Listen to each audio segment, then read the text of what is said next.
Malam guys, Assalamualaikum. Kembali lagi bersama kita di channel Cerita Malam. Sebelumnya jangan lupa subscribe, like, dan share untuk membantu kita berkembang lebih jauh. Oke guys, langsung ke cerita saja ya. Cerita kali ini adalah mayat dan ambulan. Aku duduk di kursi belakang mobil keluarga, menatap keluar jendela dengan mata yang mulai terpejam akibat kelelahan. Angin malam yang dingin membelai wajahku saat mobil melaju di tengah jalan yang sepi. Lampu-lampu jalan yang redup menciptakan bayangan-bayangan yang menyeramkan di sepanjang tepi jalan.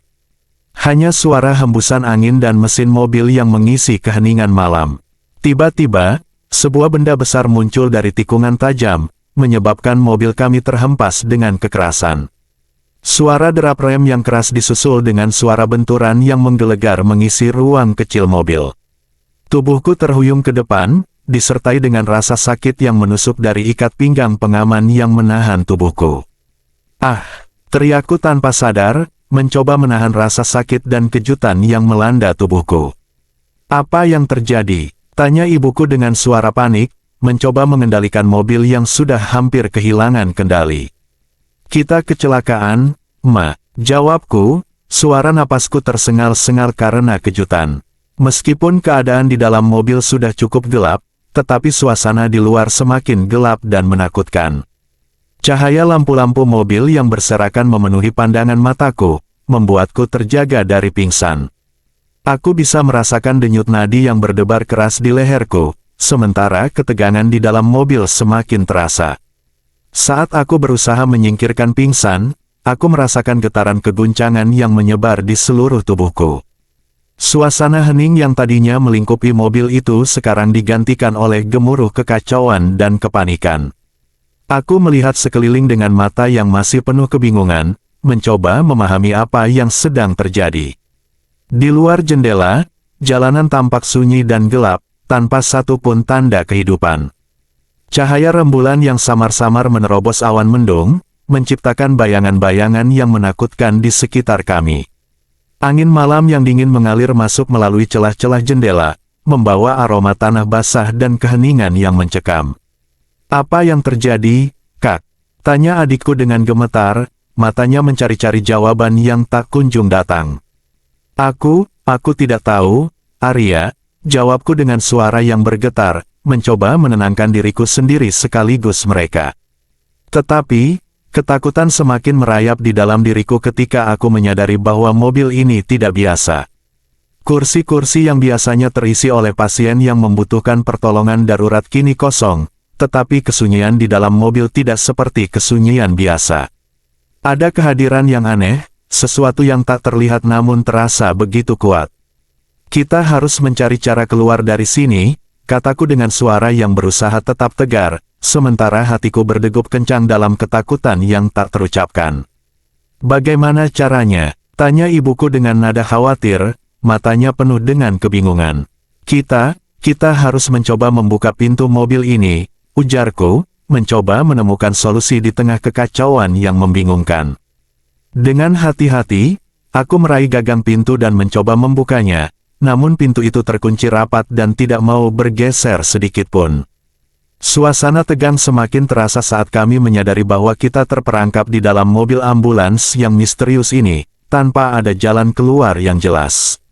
Angin malam yang dingin terus berdesir melalui celah-celah jendela, membawa getaran keguncangan yang semakin menambah ketegangan di dalam mobil. Suasana hening yang tergantikan oleh kepanikan membuat kami merasa semakin terjebak dalam kegelapan yang mengintimidasi. Cahaya bulan yang samar-samar menerangi jalanan yang sunyi, menciptakan bayangan-bayangan yang menyeramkan di sekitar kami. Apakah ada cara lain untuk keluar dari sini? Tanya adikku dengan suara gemetar, matanya mencari-cari jawaban di sekeliling yang gelap. Aku tidak tahu, Arya, jawabku dengan suara yang bergetar, merasa kebingungan yang mendalam. Tetapi, sebelum aku bisa melanjutkan pikiran, ibuku menyadari sesuatu. Ada apa dengan mayat itu di sudut belakang mobil? Tanyanya dengan suara terkejut, menunjuk ke arah mayat yang membeku. Kami semua menoleh ke arah yang ditunjuk ibuku, dan ketakutan baru melanda hati kami saat kami menyadari keberadaan mayat itu. Tubuhnya terbaring dengan posisi yang kaku, wajahnya terjepit dalam ekspresi ketakutan yang membeku. "Apa yang harus kita lakukan sekarang?" tanya ayahku dengan suara yang terdengar gemetar. Aku merasa sesak saat mencoba memikirkan jawaban yang tepat. "Kita harus mencari cara untuk membebaskan diri," kataku dengan suara yang berusaha tetap tenang, meskipun hatiku terasa semakin tercekik oleh ketakutan. Dengan hati-hati, aku kembali mencoba membuka pintu mobil ambulans itu, tetapi pintu tetap terkunci rapat dan tidak ada tanda-tanda bahwa kami bisa keluar dari situ. Suasana tegang semakin terasa di dalam mobil yang mencekam ini, membuat kami semakin terjebak dalam situasi yang semakin menyeramkan.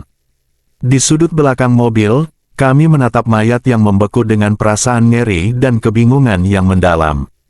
Tubuhnya terbaring dengan posisi kaku, wajahnya terjepit dalam ekspresi ketakutan yang membeku, seolah-olah ia masih merasakan rasa teror sebelum kematiannya. "Apa yang sebenarnya terjadi di sini?" desis adikku dengan suara yang gemetar, matanya terpaku pada mayat yang menakutkan itu. "Aku tidak tahu, tapi kita harus segera mencari jalan keluar," kataku dengan suara yang berusaha tetap tegar, meskipun hatiku dipenuhi dengan rasa cemas. Ketakutan semakin merayap di hatiku saat aku menyadari bahwa kehadiran mayat ini mengisyaratkan bahwa kita mungkin tidak sendirian di dalam mobil ambulans yang mencekam ini.